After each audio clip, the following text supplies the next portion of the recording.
On a cool evening, when the world seemed quiet, and still a black U.S. Army general named Marcus Williams was heading home after a long day of meetings and briefings, his mind heavy with thoughts of upcoming assignments and responsibilities, the car hummed quietly as he navigated the empty roads, not expecting anything out of the ordinary.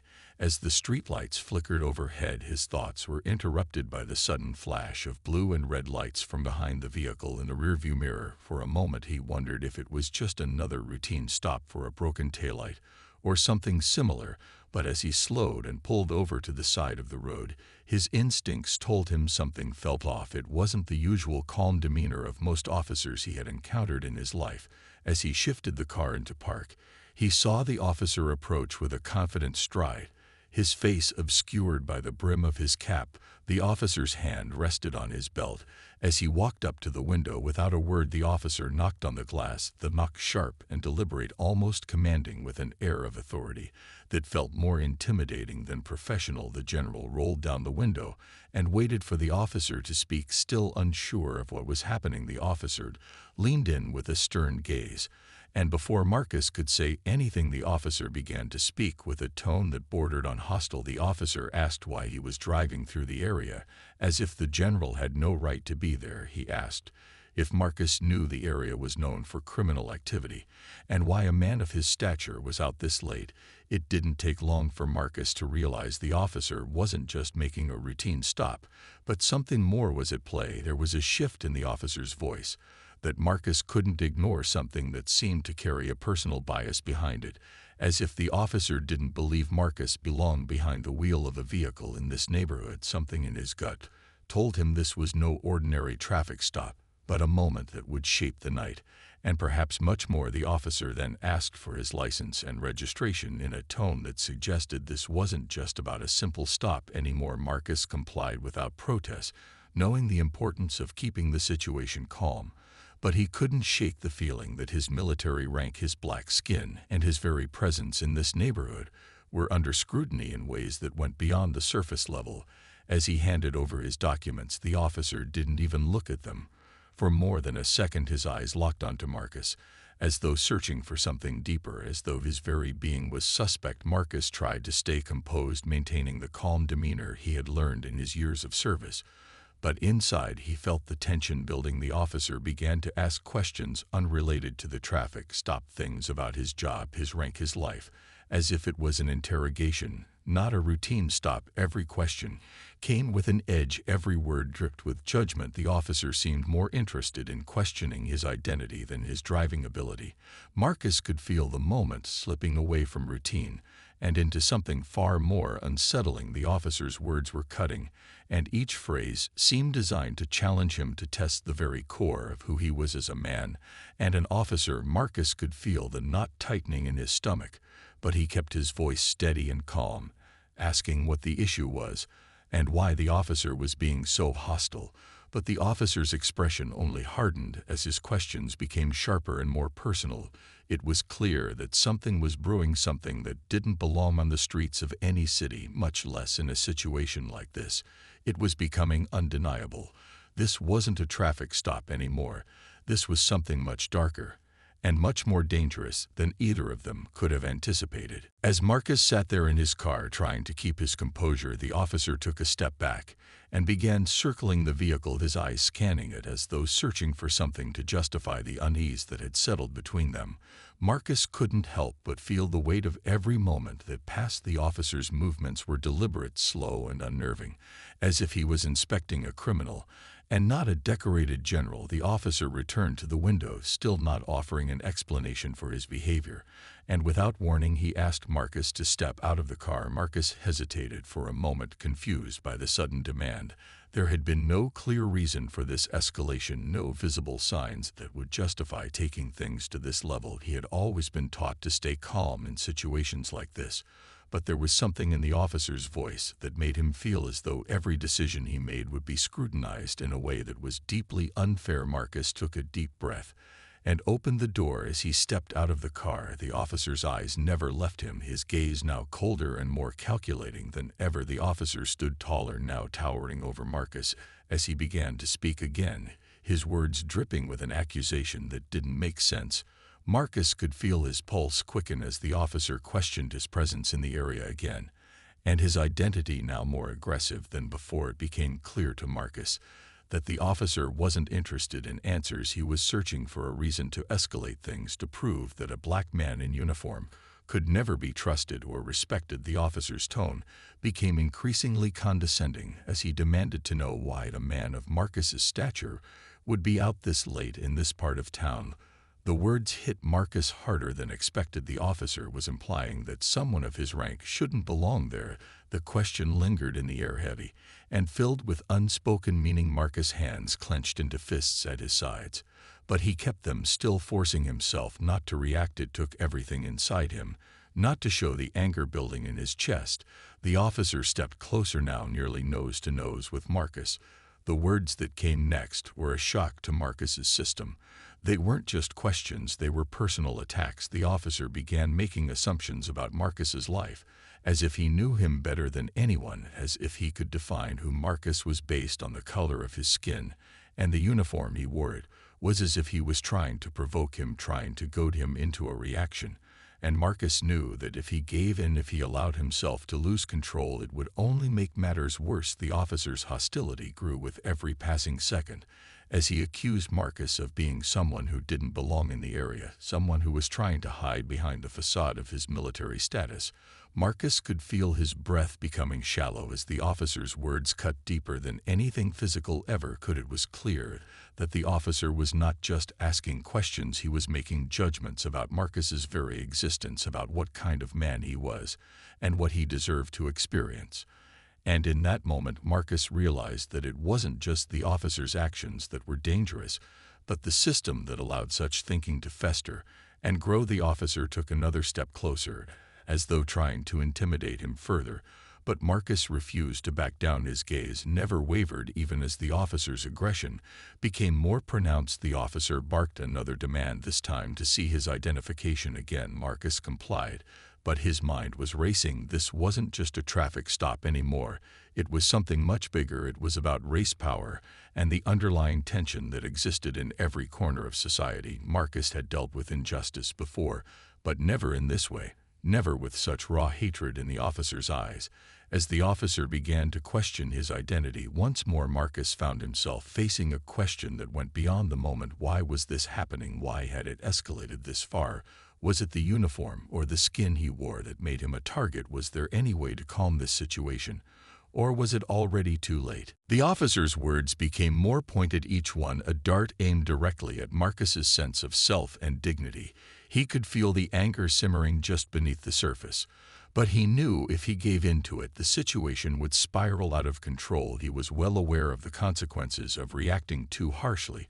In a moment like this, his mind raced with thoughts of his family, his career, his reputation, and the responsibility that rested on his shoulders.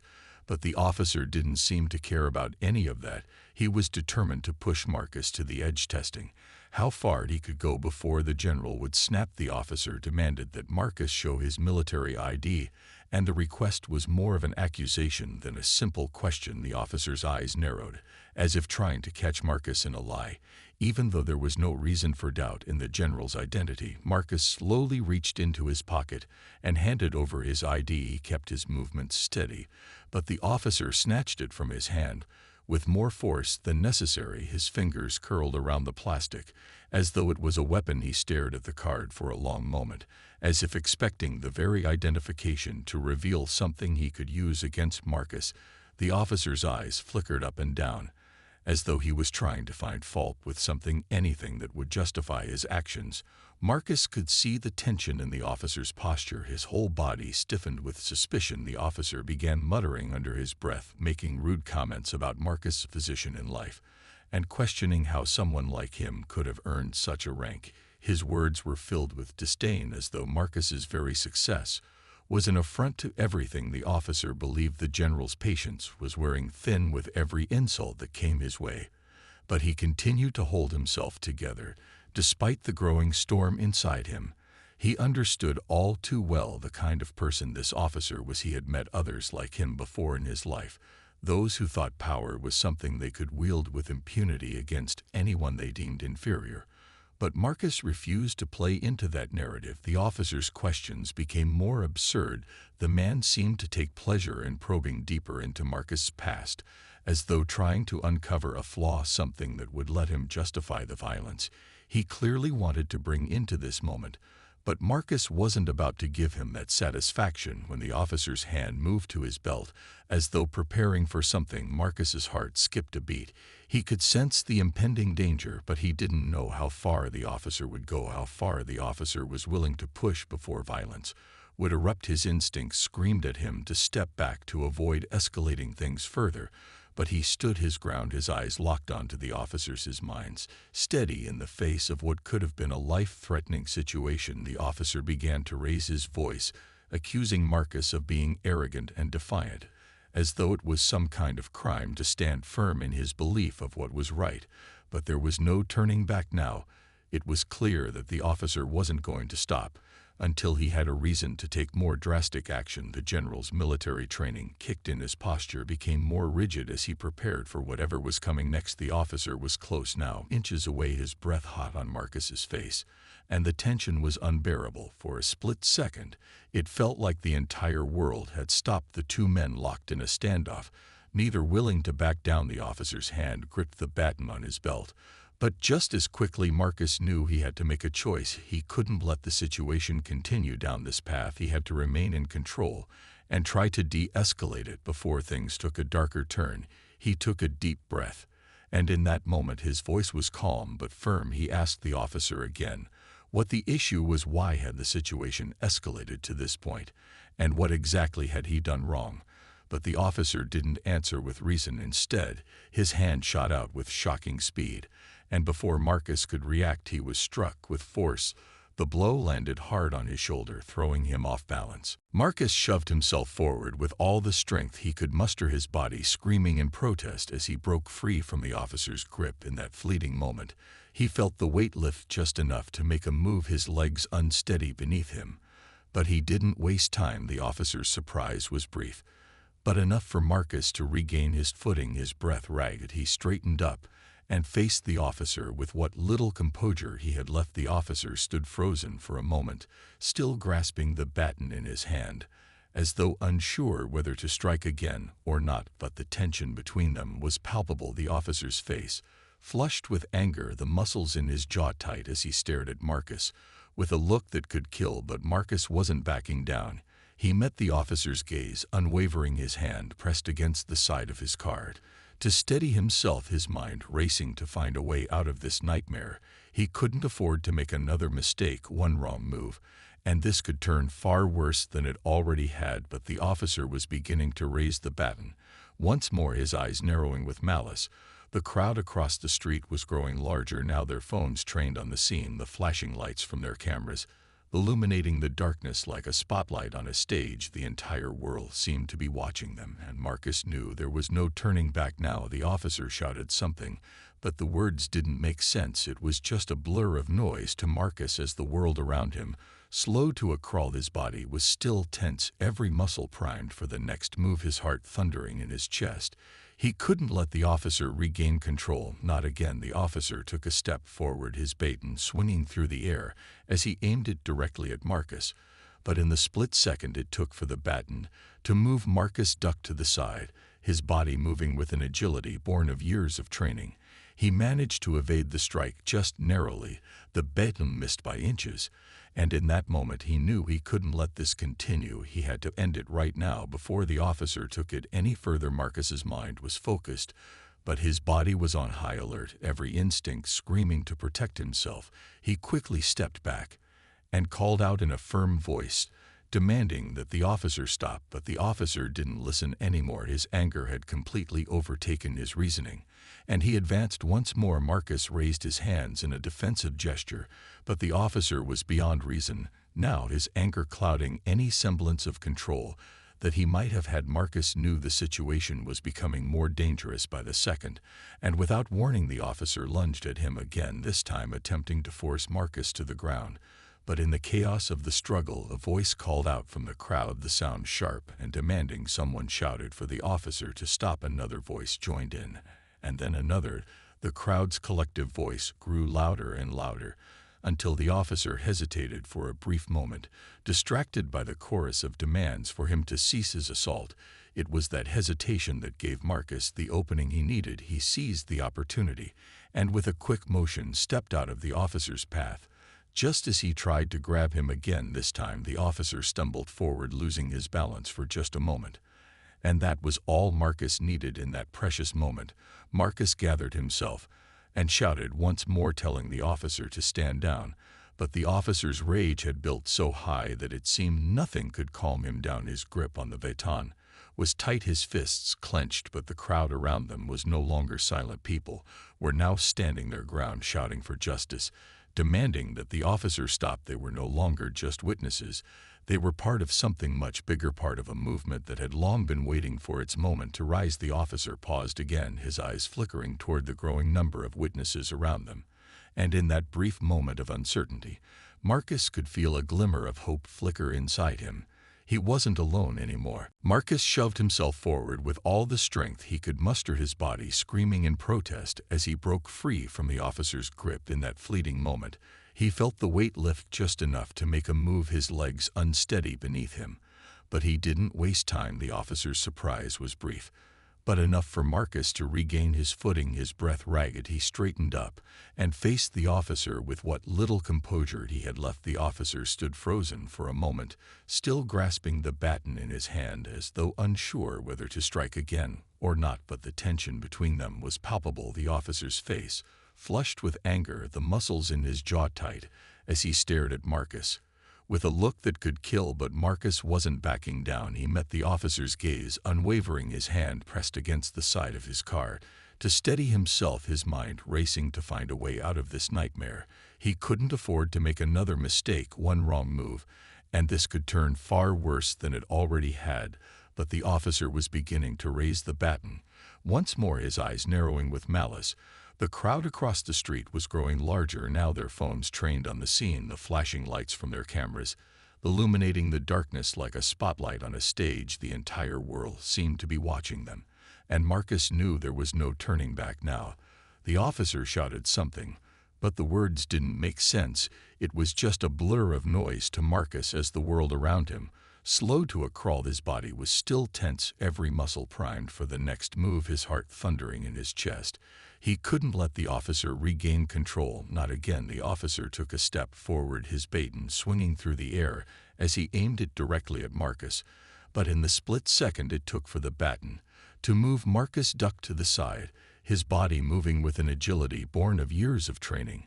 He managed to evade the strike, just narrowly. The baton missed by inches, and in that moment he knew he couldn't let this continue. He had to end it right now before the officer took it any further. Marcus's mind was focused, but his body was on high alert, every instinct screaming to protect himself. He quickly stepped back and called out in a firm voice, demanding that the officer stop. But the officer didn't listen. His anger had completely overtaken his reasoning, and he advanced once more. Marcus raised his hands in a defensive gesture, but the officer was beyond reason now, his anger clouding any semblance of control that he might have had. Marcus knew the situation was becoming more dangerous by the second, and without warning the officer lunged at him again, this time attempting to force Marcus to the ground.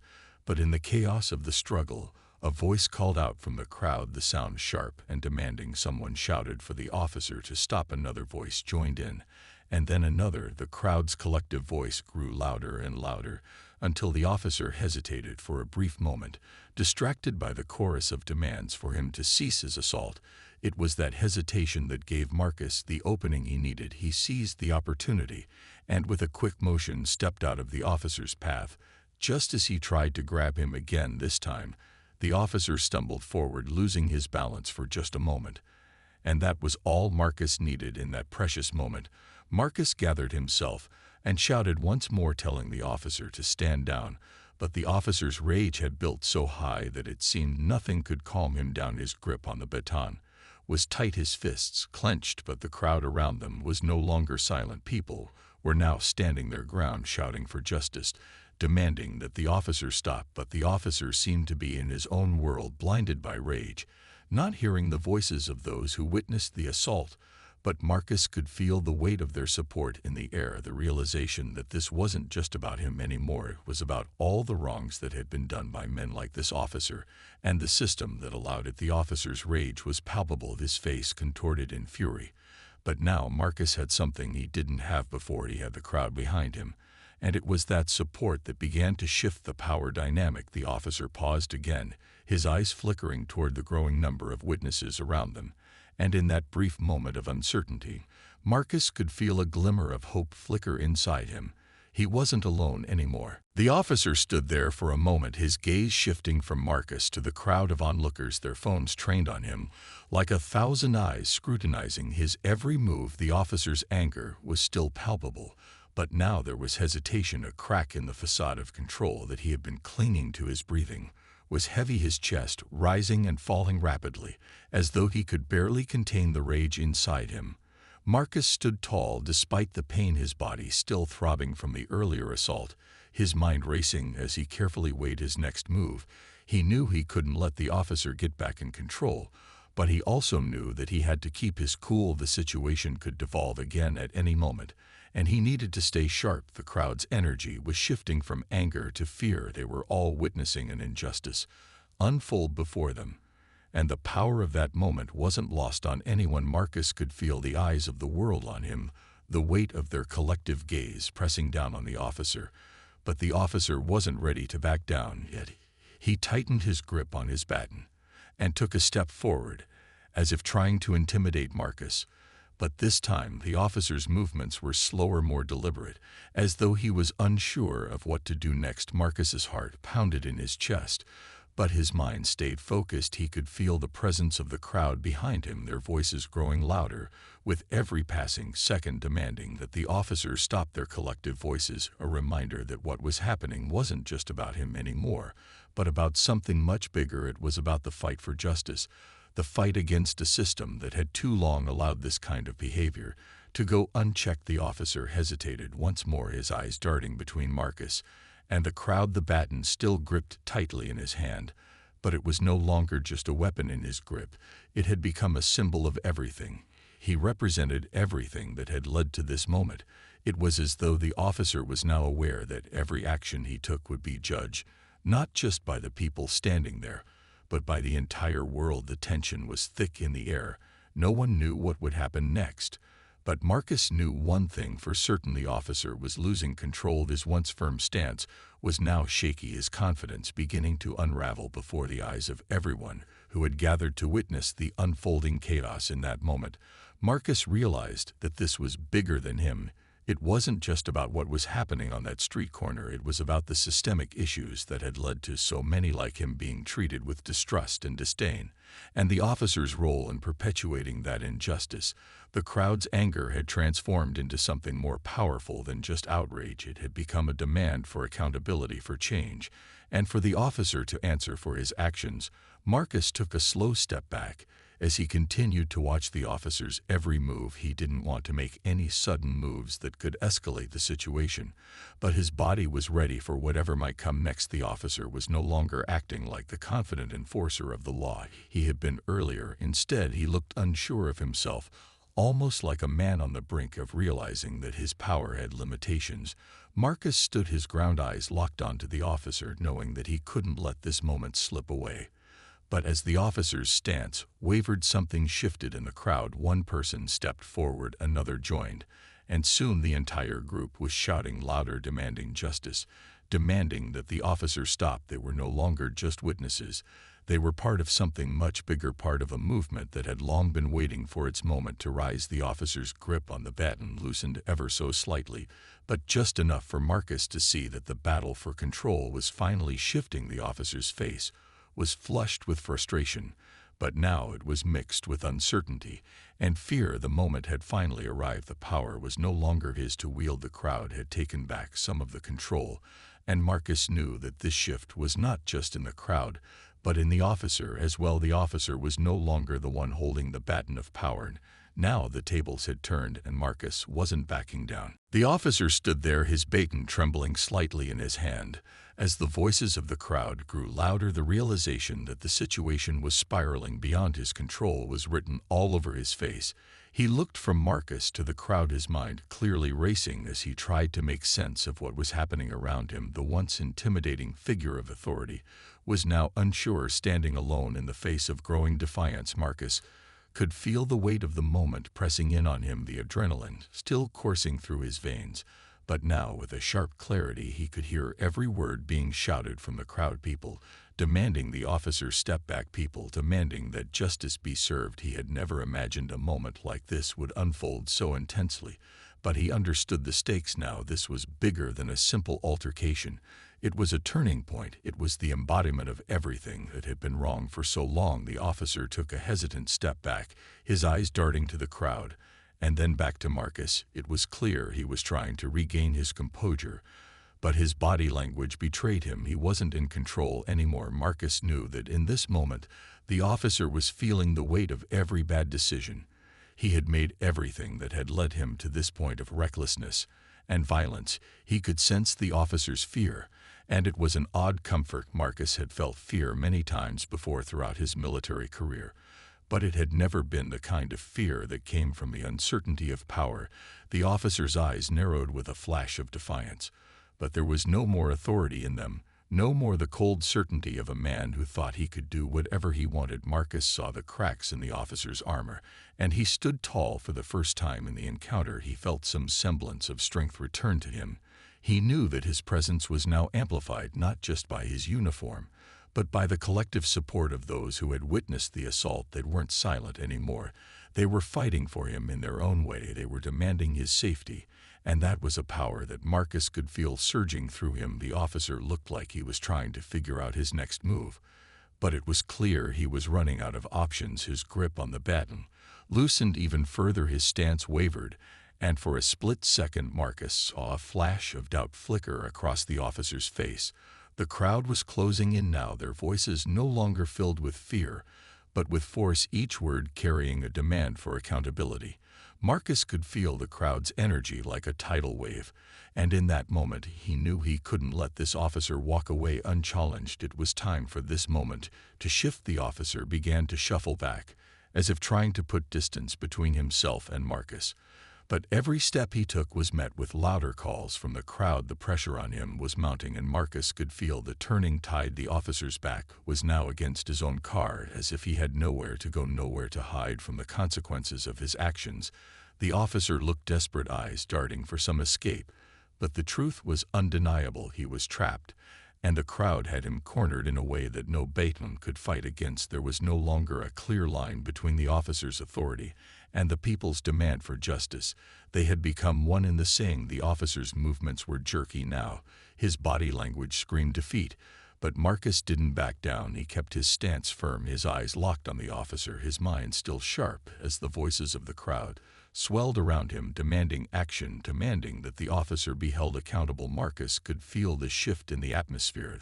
The fear that had once been his alone now belonged to the officer, and it was a feeling he had long since stopped fearing. The officer's voice cracked as he attempted to speak, but no one was listening anymore. The crowd drowned him out, their cries for justice overpowering anything he could say. The officer glanced at Marcus, his expression a mix of frustration and fear. The moment had shifted entirely, and Marcus knew that there was no going back. This was the point of no return. The officer's face twisted in a mixture of anger and fear, his body shaking slightly from the pressure of the situation. He could no longer hide behind the shield of authority that had once seemed so impenetrable. The crowd's collective energy had stripped that power away piece by piece, and now the officer was nothing more than a man who had crossed a line, a man whose actions had finally caught up with him.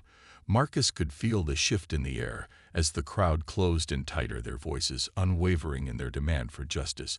The officer's baton now hung loosely in his hand, no longer a weapon of control, but a symbol of his defeat. He glanced around at the sea of faces around him, but the support he thought he could rely on had vanished. The only faces he saw were those of people who had had enough, who were tired of being silenced, tired of seeing the abuse of power continue unchecked. Marcus stood firm. He knew this moment was pivotal not just for him, but for everything that had led to this point: the fight for equality, the demand for fairness, the years of systemic oppression that had been allowed to thrive for far too long. This moment was the culmination of so much more than just this encounter. The officer's eyes flickered to the crowd, and then back to Marcus as if searching for a way out.